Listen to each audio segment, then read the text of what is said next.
everyone, and Merry Christmas, Happy whatever you celebrate. Well, Hanukkah starts on Christmas Eve this year, so Neat. it's kind of the same thing. We're all inclusive here, except the thing we're talking about is not inclusive in the slightest. Anyway, Except Kwanzaa, because that's a fucking Hallmark holiday created by, I don't know. Kyle's views and opinions are his own and do not reflect on the podcast. Kwanzaa isn't real. Welcome to the Ink and Paint Club, and this is our yearly Christmas episode.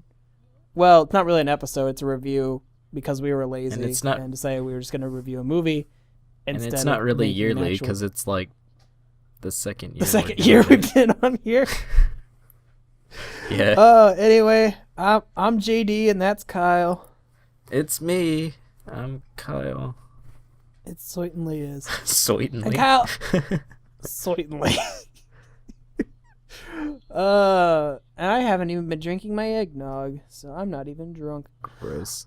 But, Kyle, I don't know about you, but one of my favorite stories in general is A Christmas Carol.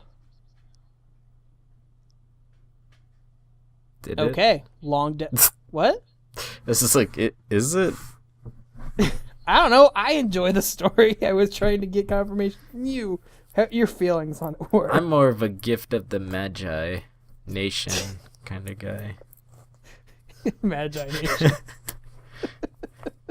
Yeah. So there have been a lot of adaptations. Versions. Is that the word there you're looking for? Thank you. Yes, it was. There's been many adaptations of A Christmas Carol since the dawn of whenever it was written in the 1800s. It's definitely Shakespeare's greatest works. It's not even remotely Shakespeare. I think Charles Dickens and Shakespeare are apart by a good 100 years or so. Jeez. I don't know history all that well. I'm sorry. I hope if he ever beat anyone, that they said it hurt like the Dickens, comparing it to anybody. Okay. But yeah, there's lots of versions of A Christmas Carol. You've got your Muppets and your Mickeys, and I think there's a version with Patrick Stewart that I remember liking. Okay. But we're not talking about any of those versions because we hate ourselves, I guess. Me especially. Kyle's a self-hating ginge. Yeah. But so we are going to talk about the 2009 Robert Zemeckis mocap Jim Carrey fest that is A Christmas Carol. Yes. Now, Kyle, did you see this when it came out? Fuck no. I was 110% not interested. Well, I remember seeing this with my mom in 3D. It was a good time. But you were watching this the night before I watched it, and you just kept texting me about how horrible it was. I know, and I didn't even go into it wanting to talk shit. Yeah. You never do. Well, I didn't. Kyle goes in with an open mind. Yeah, I didn't want to, because I know a lot of people are already talking shit about it. I do remember that it was heavily advertised at Disneyland. Yeah. Oh, yeah. Because when I had my season pass, there were fucking shop windows had it. Hey, watch this. It's a good movie. And I was really not interested. Oh. Well, I hadn't seen this movie basically since it came out. But watching it again last night, I actually kind of remember liking this. There are some glaring problems with it. But on the whole, I like this movie, or I like this version of it. So we'll just go, since this movie is kind of divided up into parts, I guess we'll just go part by part into the nitty gritty. The titty gritty. Sure, why not? So, if you're a human who lives in the modern age, you probably already know what the Christmas Carol story is. You got Scrooge, who's a general douchebag of douchebaggery, who hates poor people. And he's visited by ghosts on Christmas Eve to teach him the error of his ways. I mean, and teach him what truly means to celebrate a Christian holiday. I mean, do you not hate poor people? I'm kind of indifferent to poor people. Here's a little story. I'm kind of one of them, so. Here's a little story. I went to get gas today. 2 people hit me up for money. Fuck poor people. I got a job. I gotta suffer. I don't think you hate poor people, Kyle. I think you hate the homeless. Oh. Well, they were asking for... There's a difference. They were asking for gas. If they could get their little red tank filled up, so... But they need to live there. No, fuck them. In the cold. Okay, fine. Alright, so... This version of A Christmas Carol is... this was after Polar Express, right? Yes. This was like so years after. Yeah. So Robert Zemeckis was on this kick of moving us into the future by motion capturing everything and making everything into an unholy nightmare of Uncanny Valley puppets. Yeah. Yeah. So I'll get more into it, but I just want to say on the whole, this movie is fucking terrifying to look at. Sometimes this is a good thing, sometimes it's not. Well, it does have a lot of nightmare fuel parts. It does. So to start out with, you've got Jim Carrey, who's playing Scrooge this time, and honestly, I don't think he does a bad job. He has Jim Carrey. What? Well, the thing about Jim Carrey is, I think he's a really good character actor, and you can really tell it's him through the motion capture, because it's a lot of his, like, I don't know, the way he moves and stuff. It's very him. Yeah. So, it's not really miscast or anything. It's really good. He's a silly animated character. It's great. I love it. Yeah. I mean, there's bits and pieces of this movie where his Jim Carreyisms get out, but for the most part, he's pretty tame and on point with being Scrooge. So I like the way, I didn't remember that they start and end the movie this way, but I like that the beginning of this movie starts where it like zooms in on like the book of A Christmas Carol, and then it flips open and it has this drawing of Marley dead in his thing, and then that 2D drawing like morphs into the 3D model of him actually dead. Yeah. I thought that was kind of cool. But I want to say like everyone does that. I want to say the Mickey Mouse one did that, or was like maybe opening a book. I don't know. I think just the fact that it was like it's going from like this two-dimensional like print in a book that's more like it morphs. Like you can watch like the paper, like the ink lines like morph into the face. I don't know. I just thought it was a cool effect. Starting out the movie, I don't think like the Uncanny Valley stuff is as bad as I remember it being. I mean, it's still not great, because if Rogue One has taught us anything, we've come miles in terms of mocap. That's a discussion for another day. No, but like I said, it's just weird that you're gonna go through all this in production when you could have just done it live action. For like less money. Yeah, right. I mean, I'll get into it when we get to the other sections, but on the whole, there was no reason this needed to be animated or mocapped or whatever. Like, it could have been done in live action just fine. But you go through all of the, the beginnings of it. Scrooge is his thing. His nephew comes to invite him to dinner. He says basically fuck off and all that stuff.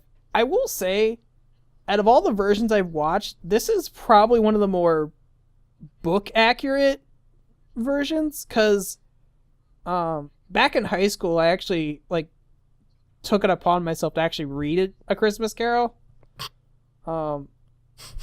not to sound pretentious or anything, that's kind of way douchier than I intended it to be. Just a wee bit. A little bit, but no, I think this is actually like really like close to the book, sometimes to a fault. But I like the whole intro where it's basically like word for word out of the book. That whole beginning part. Jim Carrey loves Christmas movies. He sure does. I must stop this Christmas from coming. Oh yeah, he was in The Grinch. Another weird. Illumination's making another one of those. I know. I don't know how to feel about that, but I don't feel, because I don't really care for Illumination's movies. So far. man, lately. But yeah, that's another conversation. Yeah. Dude, I don't care how much you fucking advertise Sing. I will not watch it. Melanie really wants to see it. Ugh. I'm kind of indifferent towards it. Just sneak into it. Right.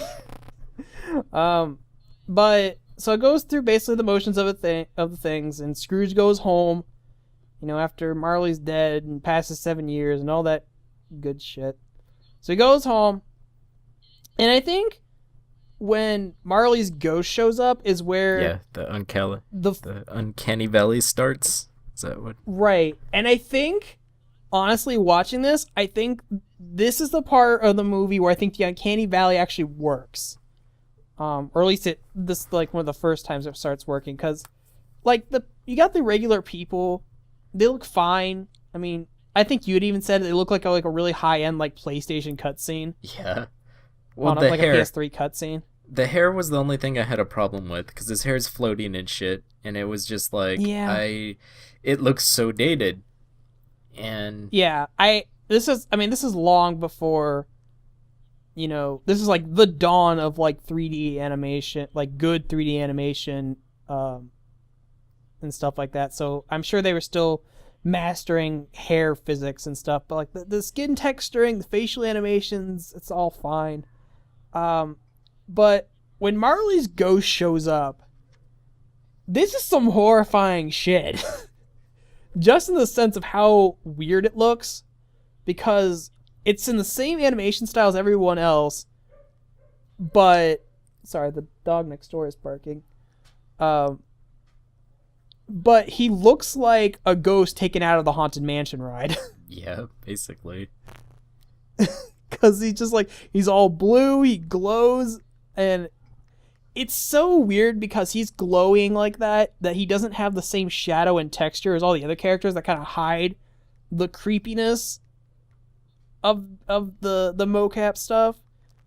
But I think for the fact that he's a ghost and he's supposed to be terrifying, I think that the whole Uncanny Valley stuff works for him.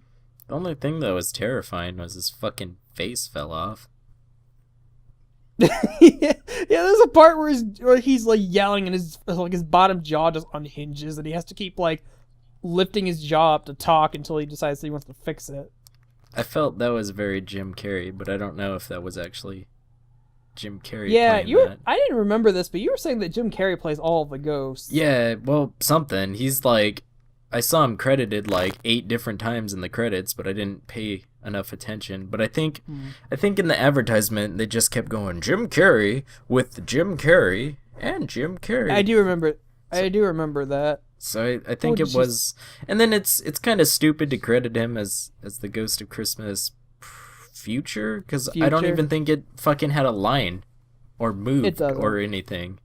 It didn't even move. It was a fucking shadow. Yeah, well, we'll get to that in a bit.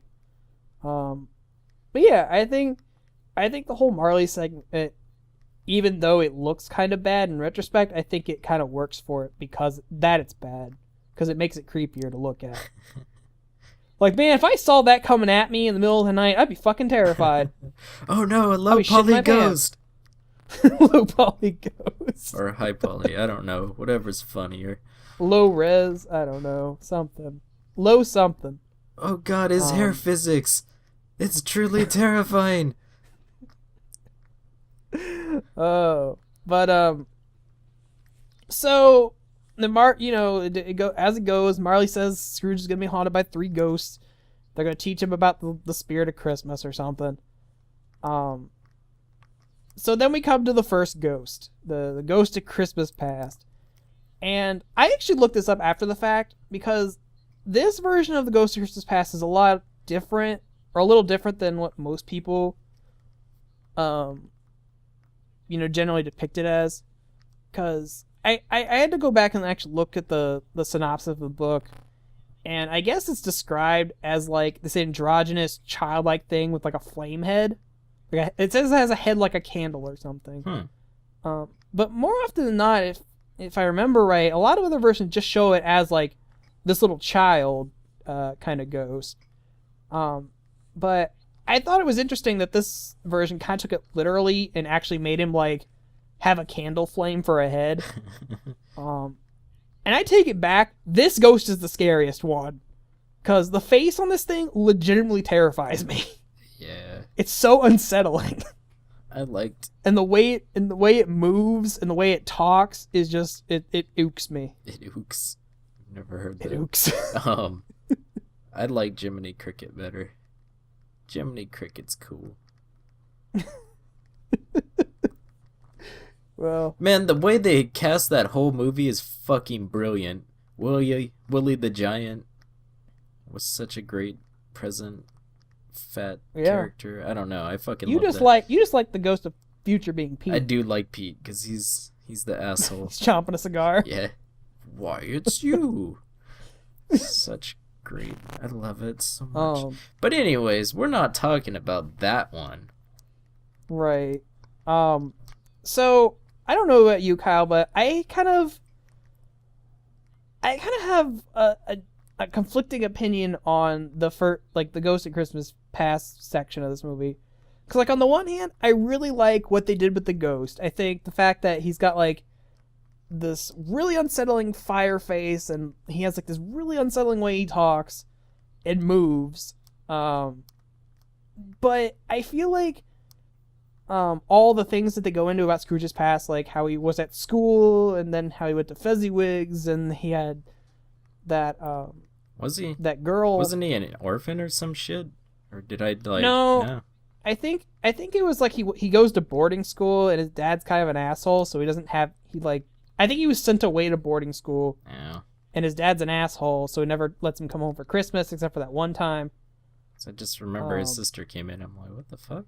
I might have zoned out at that point. Right. But I like... It's weird because, like, I feel like this whole section was kind of glossed over a little bit. Because in other versions, I feel like you kind of get to know, like, Scrooge as a kid, and you kind of get to know his sister a little bit, and you get to get a feel for him working for Fezziwig, and you get a feel for his relationship with What's-Her-Face. But I feel like... I forget what her name was. I fucking know. I watched this at, like, midnight last night. But I just kind of felt like the whole section was kind of glossed over as opposed to other versions. Did you? I don't know. I didn't really have much of a problem with that. My thing was like the fucking cartoon buffoonery, the okay domino effect of bullshit, if you will, where he's like, "I'm done with you, Mr. Flamehead. I'm gonna put you out." And then he does, and then he rockets to the moon and fucking... Right. Dude, he took so much bodily damage, I don't know how he stayed alive. Being that fucking old and decrepit and, like, falling down a flight of stairs and just all this shit, that's where it's like... I don't know how to put it. You have this thing where it's realistic... It looks realistic, and then you have all this cartoony antics and shit, and it really takes you out of the movie. Does that make sense? I completely agree. I mean, I was with this movie up until the point where they have the party at Fezziwig's, and Fezziwig is doing this dance, and it completely defies the laws of physics. Yes. And it's like, why do you make it look so realistic, but then have this cartoony shit? Because that lady was like fucking flipping and zero gravity dancing and shit. Right. I know, it was so weird, because it's like everything up to this point was like completely like, you know, mocapped, and everything had like realistic movement and stuff. and then there's like this cartoony animated dance sequence, and it really takes you out of I it. think it was just like, hey guys, remember you're watching a 3D movie. Here's some 3D effects. Okay, you okay? I'll get into this now since you brought it up. You were telling me when you're watching this that I think you said it's something akin to like this movie felt like it was filmed on a roller coaster or something. Yeah. It said Like that. there's The camera was there's fucking roller coaster. right. Like there's a lot of shots in this movie that are like it's ducking and weaving through things. Like there's a whole crowd shot at the beginning of the movie where it's just like going right through a line of people as they're doing stuff. Well, I told you, like, one of the first shots of the movie, it's like a top view down, and then it puts a pole in the middle of the fucking camera, and then it flips down and shows the sign. And it was like, what the fuck kind of shot was that? What were they thinking? Yeah. Well, when I was watching this movie last night, I had a thought. This movie came out in 2009, which is roughly around the same time Avatar came out. So 3D was like the big thing now. Like 3D movies were like a new thing, and I think a lot of filmmakers were trying to like figure out like, okay, we've got 3D, how do we utilize it? And I think this movie is really bad in the sense that it overuses it. Like it does camera work and movement and like jump scares and stuff just for the fact that it's in 3D. Like, just give him a paddle ball. Basically. I mean, there's like when Scrooge goes up to his house and the knocker turns into Marley's face. I mean, it's literally a jump scare where it just jumps right out of the screen at you. Yeah. It's stuff like that, man. And like there's parts where I think Marley's talking to him and he spits, and you could probably like even from watching a 2D version, you could tell it was like meant to come out at you, like he was spitting on you. It's weird, man. Just like a lot of these shots don't work unless you're watching it in 3D, and I don't think a lot of people have like 3D home systems. So yeah, and once it's out on weird. home theater, like right. But finishing up the past segment, I do like that they, did the whole, since they made him a candle, they did the whole bit from the book where he actually takes the little candle putter outer, whatever it's actually called, and actually like snuffs out the ghost. But yeah, that whole part where he like then immediately rockets up into the sky and then does a free fall back to Earth is like to the moon, Alice. I mean, it really takes you out of it because that's obviously not in the book. That happens like 3 or 4 times during the movie. I hate that shit so much. It's weird. Yeah. But moving on, then after that whole section's done, then we get to the Ghost of Christmas Present, who is a big ginger giant man. Like in most versions. Pistachio. So I kind of like this version of, like this telling of the Ghost of Christmas Present, because a lot of the other versions I watched, the ghost takes Scrooge out into the streets. Now, that's where I kind of had a problem with. I know I'm used to the Disney one where it's Willie the Giant and stuff, but I did like that he ripped the fucking roof off and was basically carrying him around. This one I didn't like so much because it was like, hey, your house got a glass bottom now, and hold on tight. And I didn't really care for that too much. I feel like that was one of the other choices where it's like, oh, we're in 3D now, so we have to do like these weird roller coastery type segments to do it. Because like a lot of other versions will just have like the ghost and Scrooge walking through town and peering in windows. But in this version, they don't even leave the room. The ghost just turns the floor into like a video screen, and they just like rocket around town looking in on stuff. And I think that's like the perfect fucking thing for you to be like, oh shit, that's Jim Carrey. Because that really, really is him. The way he's laughing and all this kind of shit. Yeah. You can tell the giant really is him. Right. Yeah, I think this is probably the most obvious Jim Carrey in the movie. Just because he kind of lets some of his isms out. And I think Um, there's a part where his face morphs into Scrooge's, and like there's Okay. a middle ground where it's like, hey, I think that's him. I did. Thank you for reminding me because I did want to talk about that. I actually really like that they do that because I love that he's throwing that line back in his face, but he morphs into him, so it's like Into even him. drives it. The ghost turns his face into Scrooge and throws that line back in his face about the surplus population.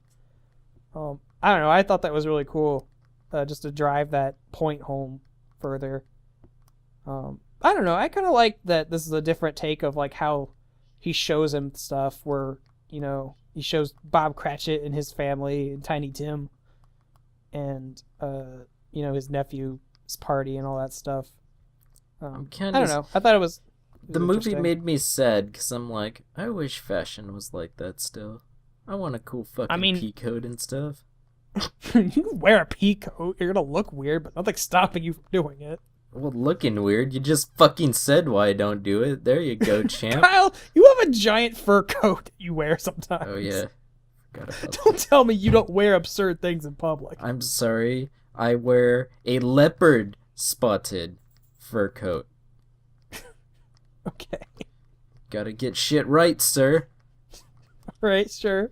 But Um, yeah, I like the fashion and stuff, even though it was basically a period piece, and it was kind of Yeah. cool. Yeah, it was cool. I like I like how you can subtle because the whole thing with the Ghost of Christmas Present is that he only exists for one day. So I like that every time they flash back to him when he's talking, you can subtly just watch him getting grayer and grayer over the course of the segment. Yeah. It's like the first time they go back to him, you can just start seeing like gray bits in his beard and stuff, but every time they go back, he just becomes more white until the end. And decrepit. I don't know. Okay, and this is another thing where I think the Uncanny Valley thing really works for it. Anytime that like something needs to be scary, I think that's when the Uncanny Valley stuff really works for Oh it. my god, when he's like, is that a claw? And it shows like whatever the fuck. It reminded me of Monster House so bad, just the way they were acting and everything. I mean, that's another Zemeckis movie. Well, true, but where it was like, I'm a prisoner and I'm a whore. Basically. But yeah, it just felt like Monster House, the way they were acting and stuff. I don't know if anybody else got that.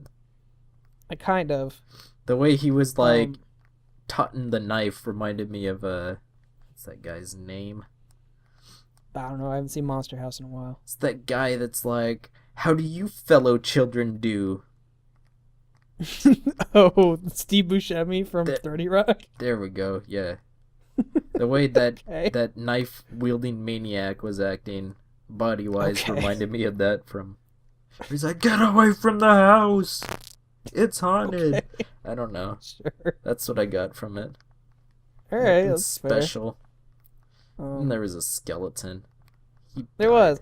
I liked how the whole end of it where he's like explaining that he's basically there for one day and like he's basically decaying as he's telling Scrooge about like these two little children he keeps in his coat, which is kind of weird if you think about it.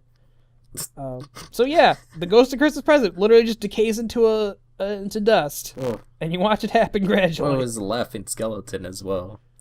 I know it's disturbing because you watch him get all like really skinny and his skin's like showing the bone, and then it just dissolves off of him until he's a skeleton, and then he falls over and dies. I don't know why they do it. It's so fucking stupid to me. But like the whole skeleton thing. He's got eyes. He's laughing and shit still. So he's like obviously pretty much dead.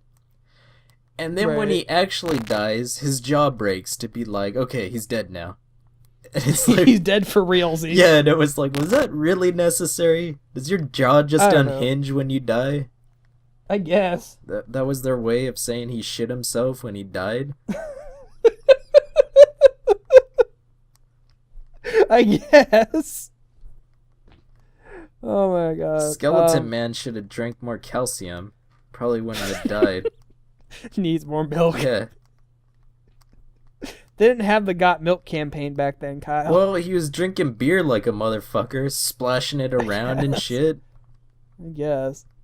No, I thought that whole bit where he dies is cool. It was scary. It was pretty neat. It drove home the, hey, these are ghosts. Well, they were spirits. They call them spirits. Right. Speaking of ghosts, that segment immediately goes into the next one. I also have a very conflicting love-hate relationship with this part of the movie. Well, that's where the domino effect of bullshit again happens. More or less, yeah. So, like we were saying, this movie knows it's a 3D movie and does stupid shit to let you know it's a 3D movie. So, usually, when the Ghost of Christmas Future shows up, he's this big foreboding whatever, and he basically just shows Scrooge that basically everyone hates him and he's going to die alone. But for some reason, this movie takes a good 3 or 4 minutes out of the movie to have a giant action chase sequence with a hearse with black horses, and Scrooge gets shrunk down to like the size of a mouse, and he's running through the city. And I just kept thinking to myself, like, man, that carriage is gonna fall over. What's the point of that if your shit's gonna fall over? Right. And the whole segment where the whole chase scene segment is like completely pointless. And what pissed me off watching this is that it ends. And he's like, okay, I'm fine. And then it starts again. Yeah. Well, what got me was he shrunk down so small and he decides to run away from something that could cover way more ground because it's big and normal sized, but he decides to run anyways. I know. That made no sense. I would have lied down and died. More or less. Okay, so that's my problem with this section. The thing I think they did really well. You didn't have a problem with the snowboarding on an icicle? Well, that's part of the whole chase sequence. You never the whole action-y bit. Oh yeah, so Scrooge is small and snowboards on an icicle off a roof. Yeah, and he does. It was weird. He does like a 180 kickflip off the roof. I think these are skateboarding terms. Oh, I don't fucking know. I haven't played Cool Boarders in a while, okay? Snowboard kids. Shaun White snowboarding. Yeah. The knockoff of Tony Hawk. I'm kind of like him. He's an older cousin of mine. Sure. But the part of this segment that I like is that a lot of other versions of A Christmas Carol depict the Ghost of Christmas Present as like this giant cloaked figure. Like he's like a physical thing that like will just basically follow Scrooge around and point at stuff. But I like that this version is literally just a shadow. He's like a shadow on the wall. He's always connected to Scrooge. He's like his shadow. And the only time he becomes like 3D is when he's pointing at something. If it's just a 3D finger pulling down the sheet. More or less, yeah. But I don't know. I thought it was cool. It made him actually kind of creepier. The fact he's not like this big cloaked dude, but he's just like a shadow on a wall, and he doesn't move when you talk to him. He just sits there and is just like this shadow. Isn't it just basically supposed to be the Grim Reaper? I mean, I think so, but I mean that's what a lot of people show him as. But I don't know. I think this version was a little inventive in the way they chose to interpret it. But you go through the whole bit of he shows Scrooge that no one really cares that he dies, or they're just gonna get all his shit, and that he dies alone on Christmas. And then they try to kill a rat. They do. And that's another 3D segment where he's shown the two people who they basically show the two people that looted his house and stole his bed curtains and stuff. And for some reason they need to have a little segment where the one guy gets up with a fire poker and starts smashing around the floor trying to hit at a mouse, but Scrooge can't grasp the fact that he's a ghost and none of this affects him. Well, runs away from it too. Those were random people?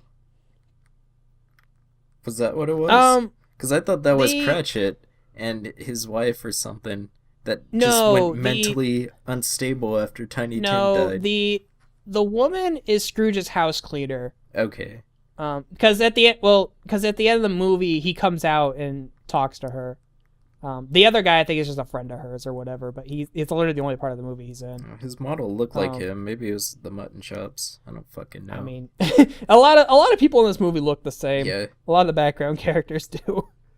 But he does this whole bit where he pleads with him, and he swears he'll change his ways and such. And that was all really well done, I guess. It was I don't know. I believed it. What day is it, boy? Why, it's Christmas Day. I just love how enthusiastically you do that every time. It's my favorite part. I thought that was your least favorite part. Oh, no, it's my favorite part. So yeah, he goes to the whole bit of Scrooge wakes up on Christmas morning and realizes that, the ghost came on one night and all that stuff.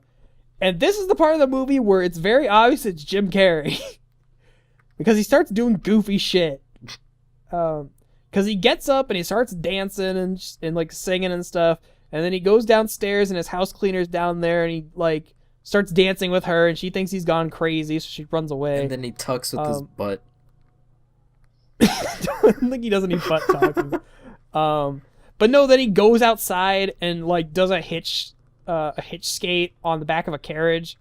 Falls over. Like you said, he's an old man. How does he do all this physical stuff and not die? Yeah. My hip. I mean, if that happened in those times, that's a death sentence. You're not gonna recover from that. More or less. And then there's like this bit where he's walking down the street, and there's these carolers that he basically scorned at the beginning of the movie, and he starts singing with them, and it's like really awkward. And he gives all the money to the poor house collector guy from the beginning, so that was nice. But then he goes over to his nephew's house, and then he goes. The next day, Bob comes in, and he gives him a raise, and Scrooge does a fucking another dance, and it's weird. And he's like, I get that you're changed and that you're happy now, and you got the spirit of Christmas in you, but it's weird. It's too Jim Carrey. And then Gary Oldman was in it as Tiny Tim. And then Gary Oldman starts narrating for, like, at random right at the end of the movie. I think, just like Jim Carrey, Gary Oldman was like every other character that Jim Carrey didn't play. More or less. I mean, it was pretty much the Jim Carrey, Gary Oldman show. Yeah. I don't think they did a whole, like, I didn't feel connected to the Cratchit family at all. And this. No. I felt like the time with them was so brief that I didn't get attached to them at all. I liked it better when it was Donald Duck and Scrooge. Yeah. That was pretty cool. Felt more genuine. Cartoon ducks. We'll talk about the DuckTales reboot at some point once it's out. I'm yeah. afraid. Oh, remain hopeful, Kyle. So yeah, that's the gist of that movie. That's the jizz of the movie. There, I got that out of my system. You've been watching too much Pan Pizza, haven't you? No. He'd make those jokes. He gets viewers for reasons, okay? Just trying to liven this shit up. Because he's a cringe lord, and people like it ironically. Yeah. Hey, nice. Pan, if you're listening, fuck you. I doubt he listens to our show. Yeah, well, I'm just kidding, Pan. You seem like you would be a cool friend. I'd buy you a beer. Sure. But I guess if you're looking for Christmas carols versions to watch, I don't think this version is should be high up on your list. I think it is one of the more accurate versions of the story, but I definitely don't think it's one of the best versions. That makes sense. Yeah, the mocap stuff hasn't aged terribly well. It's not horrible, but when it's obvious, it's real obvious. It's not like Donkey Kong Country bad, but nothing's that bad. That's rock bottom, basically. Yeah. No, but I really like the interpretations they took, almost like literal interpretations of the book that they took, and how like all the dialogue is almost word for word. So I think they did a good job on the whole, but it's like, I don't think, again, like most of Robert Zemeckis' mocap movies, they didn't need to be mocap. They were just doing it for the sake of trying to be innovative. Sounds about right. Yeah, so that's my takeaway from that. But I don't know. I'd watch this movie again because I like the story. Like I said, my mom and I watched this, so I have some kind of attachment to it. You've got a mom. So do you. Yeah, I love her very Many much. people don't, and it's very sad. That's true. Quit making people sad on the season of Christmas. This is a happy show. But Kyle, what are your final thoughts on this movie? It was good, but not great. That's all I got. What would you rather watch? The Mickey's Christmas Carol? Yeah. And That's your favorite version? I've never seen it before, but I think the Muppets one would be like high on that list as well. Maybe number 2. Maybe Michael 1.5. Michael Caine makes a good Scrooge. Yeah. And then Bill Murray. You know, I've never actually watched Scrooged. I haven't either. I know it's a thing. I know people like Bill Murray, but yeah, I never actually watched it. I enjoy Bill Murray. And I haven't watched the one with Patrick Stewart in forever, so I don't know if that one's good or not. He goes Factor 5. Sure. But yeah, so I agree with Kyle. Not the greatest version, but there's better versions of this story you could watch. But if you're looking for one that's like basically stays in Victorian English most of the time, like the entire time, and you want like something that's a little more accurate to the book, then I think this version's pretty good. Yeah. Neat. Well, everybody, I hope you enjoyed our review, and if you haven't seen this, maybe watch it this Christmas, or watch Mickey's Christmas Carol, which we probably should review instead. Yeah. But hey, we can't always review things we like. So gather around the Christmas fire and let your family listen to this. I'm sure they'll enjoy it. It'll be more entertaining than watching the actual movie itself. That's debatable, but, you know, whatever. So, I guess, Merry Christmas to all of our listeners, and happy whatever you choose to celebrate to... Kyle, give some title greetings. That was it? I don't know. May all your fruitcakes be fruity and nutty. And may that racist uncle of yours just not show up this year. That's a beautiful sentiment. Yeah. Oh, gosh. So, I hope everyone has a good holiday this year. We'll be back the day after Christmas, or relatively near to after Christmas, where we're going to talk about all the good and bad animated films that came out this year. I know. I know my bad. Secret Life of Pets. I'm looking at you. Well, don't spoil it. Oh. Yet, Kyle. We got to leave them in suspense. Oh. So forget what I said, guys. Yeah. So thanks for listening. Everybody have a great holiday, and we'll see you after Christmas for some 2016 retrospectiveness. And if you guys get socks this year, just send them my way, because I could use them. Hey, man, I've gotten to be an adult, and socks are a great gift. They keep my toes warm. I guess. In snowy, cold as shit Ohio. All right, everybody. Be safe. Have a good holiday, and we'll see you next time. Bye. Or not. It's your choice. Kyle, say Merry Christmas. Merry Christmas. Thank you. Bye, guys. Bye.